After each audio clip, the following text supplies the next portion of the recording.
In the beginning, there was darkness, and then, bang, giving birth to an endless expanding existence of time, space, and matter. Now see further than we've ever imagined, beyond the limits of our existence, in a place we call the universe. They roam the planetary surface, fly underwater, and soar through the heavens. But this is no wildlife safari on planet Earth. This is an expedition of astronomical proportions. Everything looks good from here. Okay, we copy that. When the human race discovers it is not alone, what will our cosmic brothers and sisters look like? To answer this question, leading astronomers and astrobiologists have applied the principles of evolution and physics to 5 types of alien worlds likely to be found in the cosmos. These are the creatures that could be out there.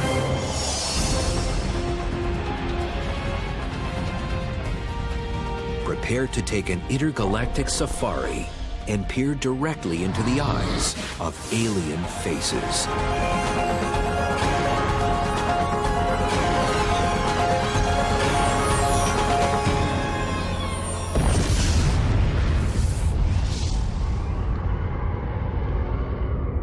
The universe.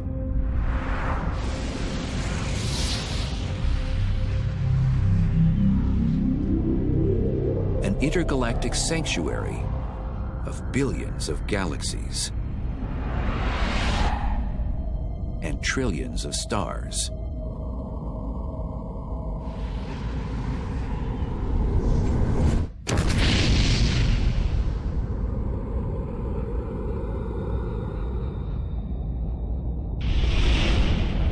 Could it only be a lifeless, barren wasteland of gamma-ray bursts, burning stars, and black holes?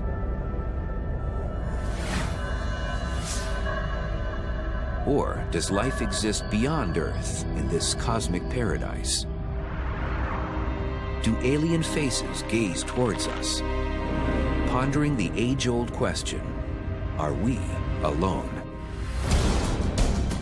Scientists are still searching for the first signs of life beyond our planet, but many are convinced it's out there, waiting for us to find it.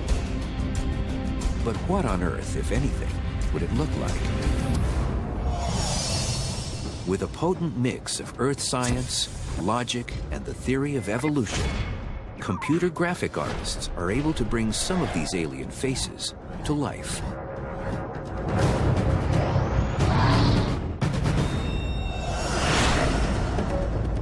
And to come face to face with these extraterrestrial creations, we will embark on a fantasy safari through the unexplored reaches of the universe, like a tourist in an intergalactic zoo. Our first stop, the theoretical planet Arenal.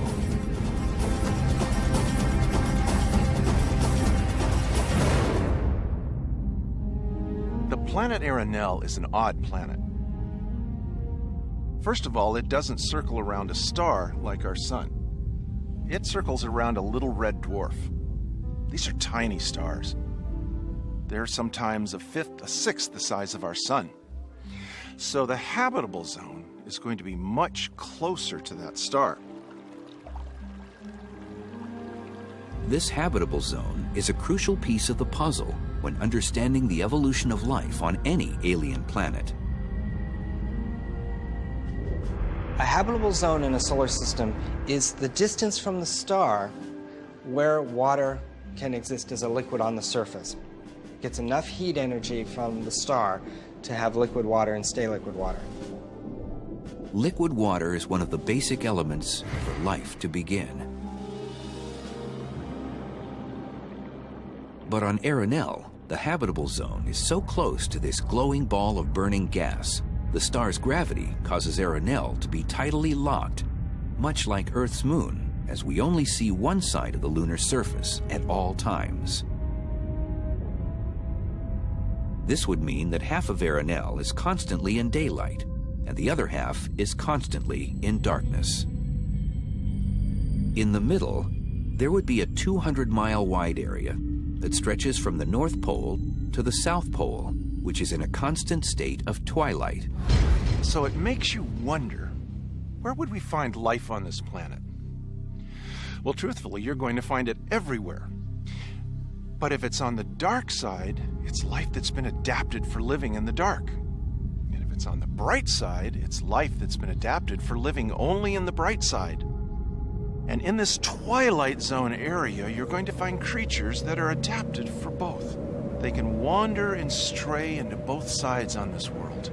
They really control their own destinies in where they want to go and where they want to hunt.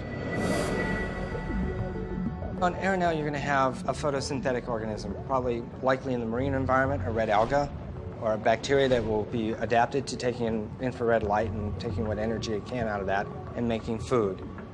On land, it would probably be a lichen-like thing because it's cold, mosses that would be adapted that way. You're going to have organisms that are going to feed off those.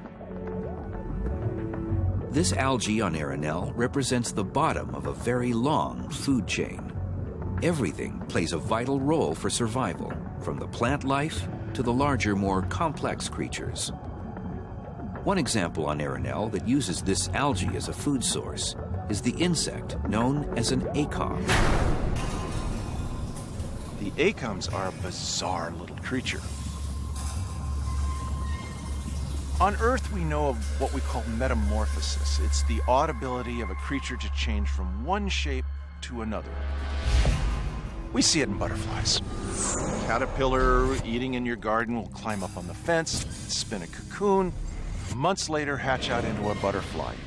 These do that too, but they do it in a very odd way. They look almost eel-like with two sets of fins that stick out on either side. At some peculiar moment, they move over to some of the plant life, lock themselves in, and attach themselves and form a shell around them. When that shell splits, out comes something that we've never seen before. Taking the hydrogen from the water, splitting the hydrogen from the oxygen, it inflates a little bubble, and they lift right out of the water. The breeze is picking them up, carrying them to high altitudes, spreading them out over the planet towards the twilight zones as the breezes move. And they're almost like parachutists coming back down. Once the acoms reach the ground, they immediately create a burrow where they primarily live. But as the acoms scavenge through the dirt for food, they're hunted from above by one of the next links in the food chain, the penapod. Now, one of the creatures that we'd find most interesting on this world is the penapod. It's an odd little creature because its eyes wrap all the way around so it can see any movement behind it. In the twilight zone of Arenal, it is going to be very dark and cold due to the low light of its star. And the hunters, or even the hunted, will have developed large eyes like owls or other nocturnal creatures here on Earth.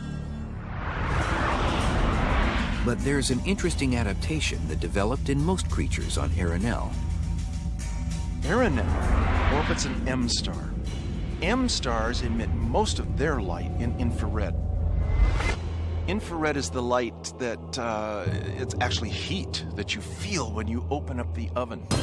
That's what these creatures would see. They would see the heat expended by their bodies in the world around them. It would look very different than it does to you or me. To see heat signatures on the dark side of the planet gives one of the biggest links on the food chain of Arenal, the Kurja, a cunning advantage. In their sense and their moves and the way they act together, they resemble jackals in the plains of Africa. They move in herds, they're hunters, they're predators. They're ugly little nasty creatures that will surround a penapod or a colony of them, ferret them out, and that's their meal. They have the odd ability, however, to see not only in the twilight regions with eyes like we might normally have, but they have a second set of smaller eyes right above that once they move into the darker regions, the nighttime side, they can now pick up the heat signatures of creatures in that area. These are only a few of the creatures that could live on a planet like Arenal. But at least for now, they are simply a product of our imagination. In science, we can sit there and we can imagine life elsewhere. But if we have examples, we have one data point, in fact, and that's planet Earth. And so if we can look at life on Earth, it provides us with an amazing wealth of information that we can then take forward to look for life elsewhere. We have a variety of ecosystems that we can study, and we can look at challenges. What are in ecosystems? What challenges do living things face? And we can apply these principles to alien life. To understand how these principles can be applied, we must continue our intergalactic fantasy safari. We leave the surface of Arenal and zip across the cosmos 322 light-years away to a new solar system and the theoretical planet AG-143. AG-143 is bigger than the Earth, much bigger than the Earth. It has a beautiful ring system that circles around it. But more importantly, it is a big, gigantic, dry desert with 3 times the gravitational field that we feel here on the Earth. A human weighing in at 175 pounds on Earth would step off onto the surface of AG-143 to weigh about 525 pounds. Certainly, life would need to adapt. But how? David Aguilar of Harvard University's Center for Astrophysics believes the best way to envision the adaptations of complex alien life forms is by looking at the variety of creatures that have evolved to inhabit the diverse ecosystems of our own world. We're here at the North Carolina Zoo because of all the zoos in the country right now, this is very special. It is large. It's big. And the environments here duplicate the different environments we find on our planet. This here today is a marvelous example of the variety of life on our planet. And within this variety of life on Earth, Aguilar believes that creatures supporting an extremely heavy structure become the perfect model for understanding evolution on AG-143. When we talk about an animal adapted for a heavy world environment, a world with more gravity, this is it. Look at what we have out here, the prototype legs that can suspend a huge body. Of course, we would have to move him down, move him closer to the ground, but this is perfect what we would see. Shorter, squattier, but heavy like this, adapted to a planet with much stronger gravity. Although life forms on AG-143 have certain comparable characteristics to creatures on Earth, their alien faces are beyond anything found on our planet.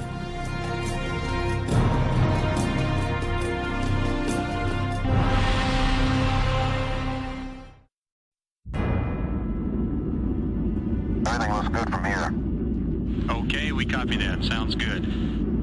We wish we were with you. What if, one day, a deep space probe detects life outside our solar system?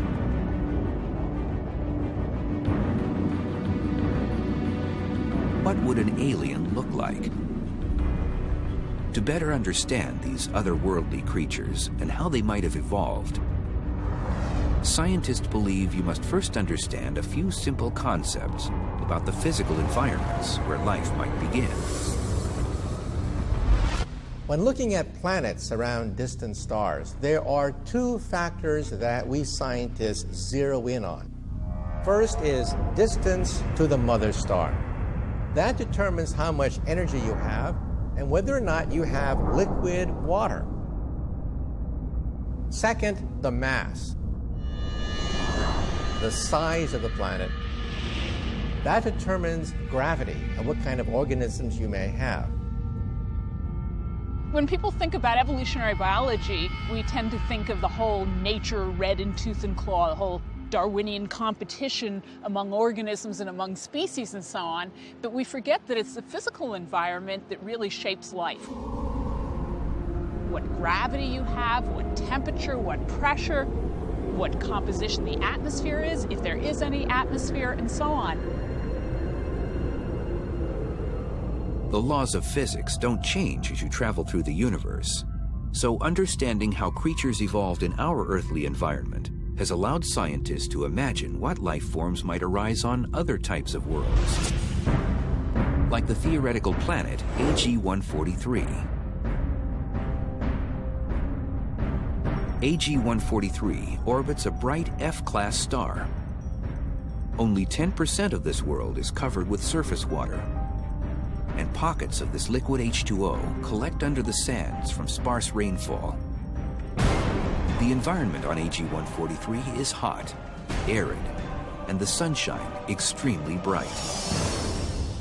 Now, because the star is an F-class star, okay, which is brighter than the sun, you're going to have UV output, ultraviolet light output. So, the organisms there are going to have to somehow be shielded either in the atmosphere or in their own coverings. These coverings may be in the form of thick shells or other exteriors that would absorb the harsh UV radiation. But the creatures on AG-143 would also develop other physical characteristics that are unique to this world. It's really interesting to imagine what life might be like on a planet with higher gravity. Well, from a microbe's point of view, there might not be a whole lot of difference. Where the differences would start to come is when you go out and land, for example, and there you have to worry about standing up. Oh, darn gravity, you know, I just can't pull myself up. But another byproduct of strong gravity may also give rise to an unlikely cast of characters on the surface of AG-143. Or rather, slightly above the surface. On Earth, our atmosphere is 79% nitrogen, 20% oxygen, and 1% other gases that is held in place due to the gravitational pull of the Earth. But on a planet like AG-143, the stronger gravity would hold a much thicker atmosphere, perfect for achieving flight. It may also hold a much higher level of oxygen. We went through a period a couple of 100 million years ago where we think the Earth had a higher concentration of oxygen for a while. And what we see in the fossil record is giant insects, huge wings, giant flying organisms, because if you think about it, you have more oxygen for metabolism, so you can do things with more energy. It's like taking in a higher oxygen with an oxygen tank or something, and you feel all pumped up. And that's how these organisms must have felt. With a thicker atmosphere and higher concentration of oxygen, the skies of AG-143 would be full of large flying creatures that could stay airborne for as long as they need. One example could be the sargon. This creature would live most of its life soaring through the atmosphere, looking for pockets of water that scarcely pepper the planet. Once the sargon finds a watering hole, they swoop down in hopes to not only drink, but hunt any creatures that may have found their way to the oasis. A creature like the moblant. At first sight, you might almost mistake a moblot for a starfish. It has stubby little arms that it moves across the desert. But the odd thing about these arms is they have long tentacles that probe the sand for pockets of precious water that may be hidden. And the odd thing about this creature is if it finds a large pocket of water, It begins pulling the water up like it's pulling it up a well. And it grows in size, and it grows in size, and stores the water up like a camel does. Adaptations to locate and store water are crucial for survival. To be stuck out in the middle of a desert, hundreds of miles from anything resembling a liquid, would be a death sentence for almost any Earth creature. The same would be true for life on our theoretical planet AG-143. This is why the Pholus lives primarily near the water deposits, so that it will remain close to this precious commodity. One of the most bizarre creatures on AG-143 is the Pholus. They're short, squatty. It's a mouth supported by 3 legs on a pedestal platform that has scales underneath. It glides across the sand almost like a sidewinder as it moves. It has the uncanny ability to sense chemically whether or not its prey is nearby. It hunts around the edges of streams and small little lakes. And if it finds its prey, it suddenly stops, freezes, and camouflages itself so that it almost becomes invisible, waiting. Until a hapless creature moves and then suddenly, it snaps. It's found its dinner. And the Pholus's method of movement, gliding across the surface like a snake on grass, is another evolutionary characteristic caused by the stronger gravity of the planet. To slide with scales rather than lifting a leg would be a lot easier for any creature. That, and it offers a quiet advantage over its prey. They may never hear the Pholus coming. But as the food chain goes on AG-143, nothing is safe. For lurking in these pools of water lies a silent but deadly creature known as the Heathor. As we end our examination of the food chain on AG-143, we've seen the extreme challenges that creatures on a world with little surface water and higher gravity must overcome. But what if the planetary conditions were reversed? What if a planet had a suitable amount of water for life, but also a much weaker gravitational force? The answer might lie right above our heads, in the skies above the Earth. On our intergalactic safari, we've seen how leading astrobiologists used present-day Earth science to hypothesize about the size, shape, and behavior of creatures on an imaginary world with much stronger gravity than Earth.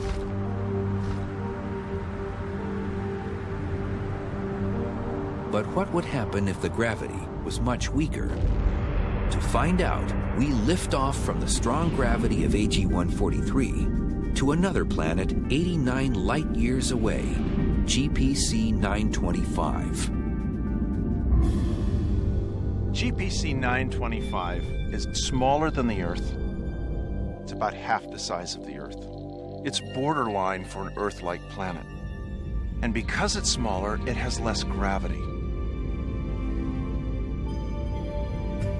The star that it circles around is cooler than our sun, and because of that, it's a cross between frozen ice patches, green photosynthetic plants peeking through, and some bodies of water. It would look very much like the northern part of our planet. You get up towards the northern parts of Canada and Greenland. We call it the taiga areas. GPC 925 would be a very specific type of environment. You wouldn't find deserts on this world. You would find very few mountains actually on this world. It would be a world that was cooler, more preserved than what we see on our own planet. But beautiful just the same. This world with much lower gravity could generate much larger, more elegant life forms. You know, I'm 6'6". Imagine how tall I could be if I had evolved in a world with a half or a third the gravity. Imagine what a redwood would look like in a world with lower gravity.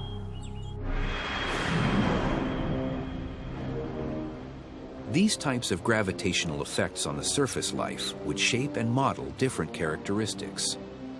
It would also appear that on a world like GPC 925, much of that surface life would not be found on the surface at all.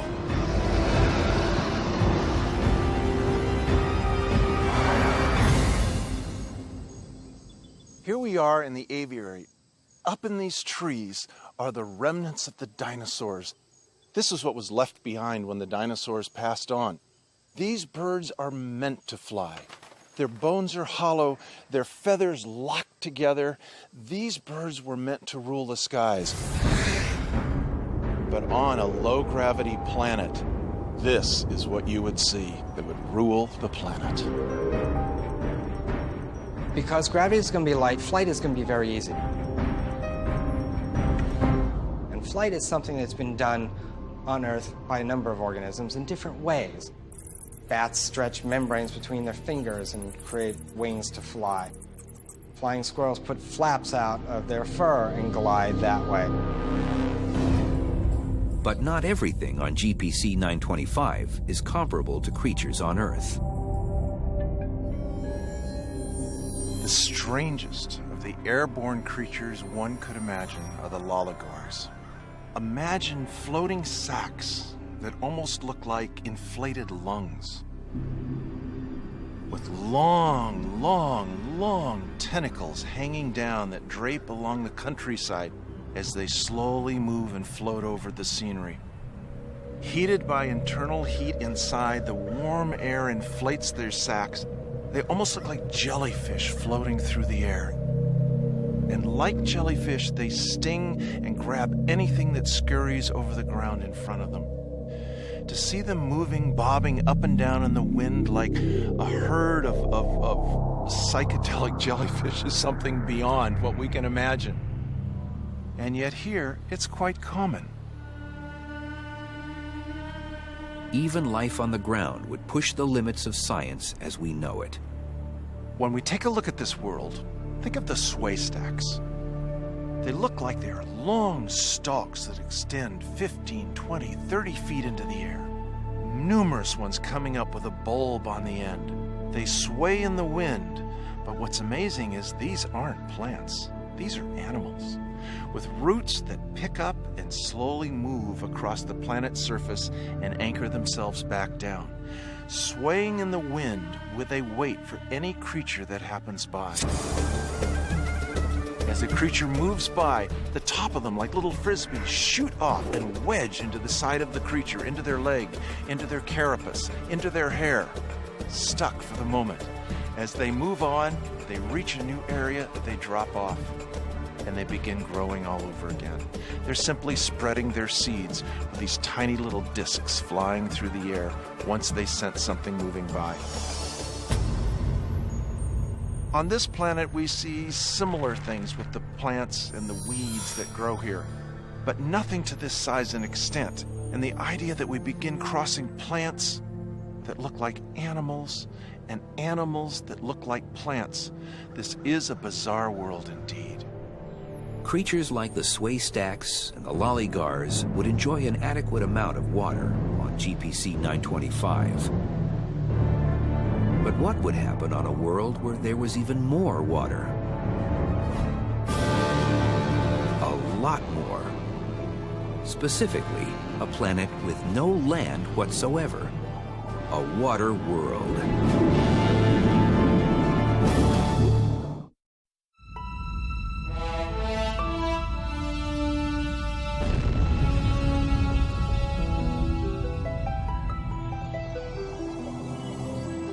Since we embarked on our intergalactic safari, we have seen the amazing life cycle of the ACOM on Arenal, the bizarre-looking Pholus on AG-143, and the floating loligars of GPC 925. All of these theoretical life forms on these imaginary worlds have been created by scientists based on knowledge about the development of life on Earth. But how would these creatures have gotten their start on these strange, far-flung planets? The requirements that we know have to be there for life is based on the life that we know. And the chemistry that we think leads to the origin and evolution of life is carbon chemistry in aqueous or water solution. So we need liquid water, we need carbon, and we need nitrogen. And you need some sort of energy, because life, even microbes, needs food. They've got to have some sort of metabolism, so you need some source of energy. Sunlight works pretty well, but it isn't the only source of energy, even on Earth.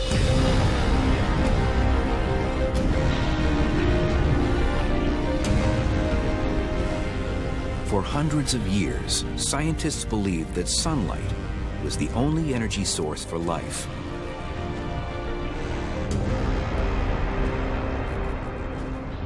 But within the past few decades, new findings showed they were wrong.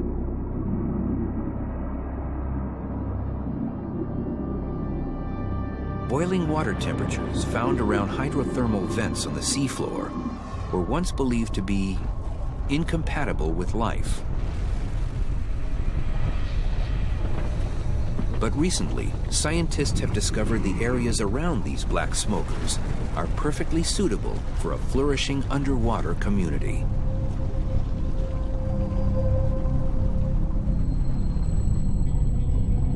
Instead of the sun, these creatures take their energy from the heat, gases, and minerals spewing from the vents. These highly tenacious life forms are known as extremophiles. The existence of extremophiles broadens our aspects of what we think organisms can do and what we know organisms can do. In other words, if you look at all of the different kinds of environments that we find here on Earth, it ranges from extremely cold to extremely hot to acid to alkaline. Just about anything you can think of, and just about everywhere you find life. The fact that life is found at all on Earth is due in large part to our position in the solar system. We scientists used to believe that in order to get life off the ground on a planet, it has to be in the Goldilocks zone of the sun. Not too close, because water will boil, not too far, because water will freeze, but just right to have a liquid ocean out of which DNA can form. Well, that picture we now know is wrong. We now believe that even on icy moons of planets like Jupiter, it is possible to get life off the ground. Europa is the moon of Jupiter. It's covered in ice, but beneath the ice, there is apparently a gigantic ocean, perhaps stable for billions of years, containing liquid water.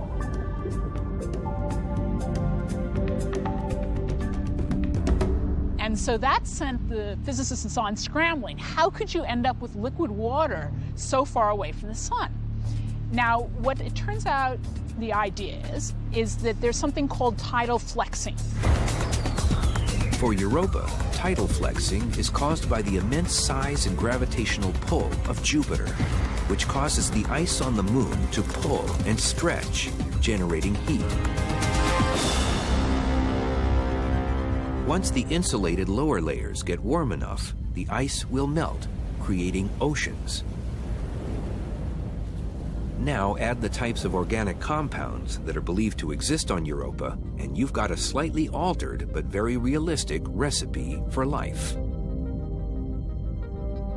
This brings us to our next stop in our intergalactic safari. As we leave the busy skies of GPC 925 behind, we can travel 72 light years to a theoretical gas giant known as Ynir G, a planet circled by 8 moons. Normally, we wouldn't bother with Ynir G. It's a gas giant, and we don't think life could exist on these worlds. The world we're interested in is the moon Anarbas. It's about twice the size of Mercury.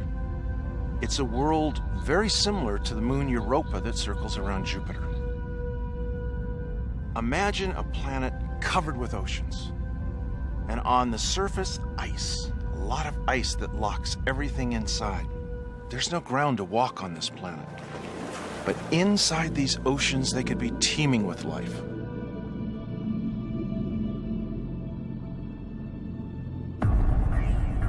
And with the constant pull by Ynir G, Honorboss would most likely have a large amount of geothermal activity that could be a prime source of energy for life to begin.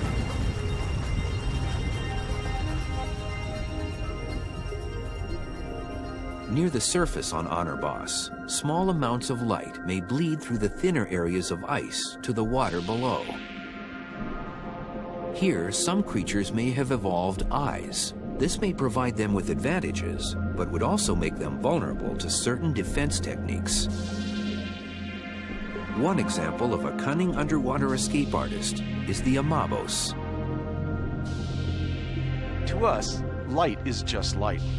But think of the Amabos, a small little, almost gelatinous-looking creature that swims through the water. Innocent. As anything comes close to it that threatens it, it throws out a brilliant flash of sparkling lights all around it, blinding whatever creature came up to it. And in that moment, it's gone. Much like a squid might shoot out a big ink cloud or an octopus underwater, it is suddenly masked by brilliant lights that almost look like the 4th of July. And it's gone. Light, in that sense, is a protective mechanism. But creatures that live much deeper in the oceans would adapt other methods for survival. One example is the Zawalina. The Zawalina look like a cross between a weird spider and a very strange crab. But they have an odd ability. They don't sense their worlds through eyes. They don't sense their world through ears. They sense their world through an electric field that they generate around their bodies. This field can be stretched out so that it senses everything that's moving around it. It sees its world by what impinges on this electronic field. And the interesting thing about it is, once they've locked on to something that they think is prey, they wait till it draws nearer and nearer. And all of a sudden, zap!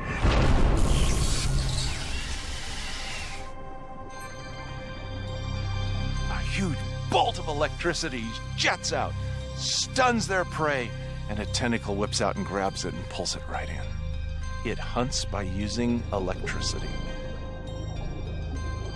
As we see the immense challenges that creatures like this would have to overcome in a water world, there is one last factor yet to explore. When the time comes that the people of Earth discover life in the cosmos, or that life finally decides to reveal itself to the human race, it may not be a biological entity at all. Rather than flesh, blood, and carbon, we might be met with steel and silicon. A machine.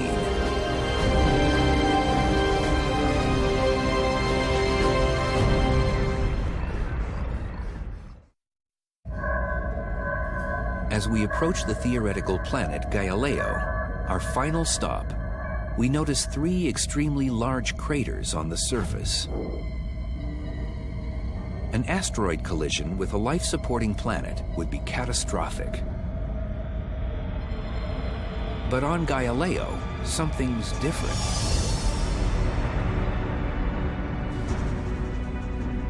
We approach the surface and see tiny mechanical creatures roaming around.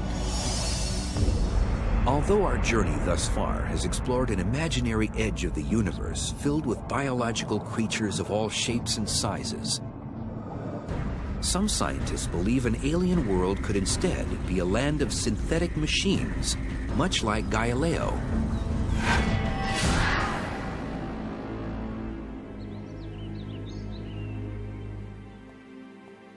Dr. Seth Shostak of the Search for Extraterrestrial Intelligence, or SETI Institute, believes that when life beyond Earth is discovered, our cosmic relative may be made of steel and silicon rather than flesh and blood. Any aliens that have gotten clever enough to build a radio transmitter and get on the air so that we could hear them have probably gone the next step. And the next step might be the development of thinking machines. To better understand the origin of an alien planet teeming with these types of machines, scientists say we only have to look as far as our own evolution of intelligence here on Earth. Specifically, artificial intelligence. Artificial intelligence, you might say, is the science of making babies from scratch instead of the old-fashioned way. It's the science and engineering that tries to put together a mind by understanding how the mind works. Now, we haven't done that. We haven't built thinking machines, but people who work in that area seem to think that that's likely to happen within 20 years, 50 years, 100 years. It's conceivable that hundreds, perhaps thousands of years into the future, we may want to merge with our machines. Realize that in the coming centuries, machines could actually become smarter than us. And there's always the danger that our creations will put us in zoos behind bars and throw peanuts at us and make us dance, just like we make bears dance at zoos. But instead of merging with the machines, one day humans may in fact become the machines. And once the CPU surpasses the human brain, sophisticated software could give these beings an unparalleled advantage over us. If you've got artificial intelligences running on brains 1 million times faster than human and thinking 1 million times fast as human, they can theoretically do 10,000 years worth of thinking in 3.5 days. Vast amounts of energy would be their lifeline to achieving such a feat. Once they harvested Galileo for all usable resources, these small robotic creatures, known as Sevils, could build a planetary highway to space. Then the next level of machines, the Fishers, would have access to virtually an unlimited amount of energy for their survival. Just realize that the Earth only uses a tiny fraction of the energy from the sun. If the sun were this big, the Earth would be nothing but a head of a pin compared to the size of the sun. So we absorb only the tiniest fraction of energy from the sun.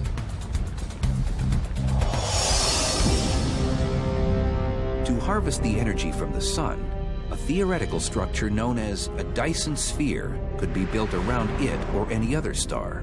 A Dyson sphere is a gigantic sphere that is built to surround a star to absorb all the energy from that star. In this way, you can absorb the entire output of a star without getting burned in the process.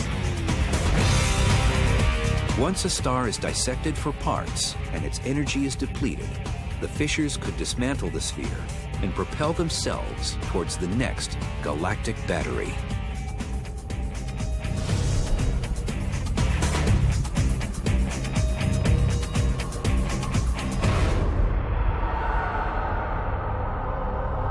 If scientists are correct, this rise of the machines may even happen on a planet closer to home.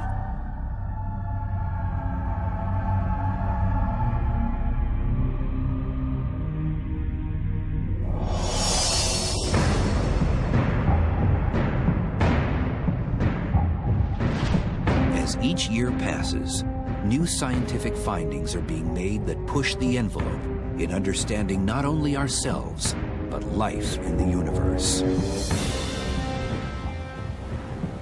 There is a whole new world, or rather worlds, ready for us to discover out there. And if life elsewhere in the universe is finally discovered, the sheer number of stars assures us that there is a diverse, colorful, and vast array of life to be found, and more alien faces than anyone could ever imagine.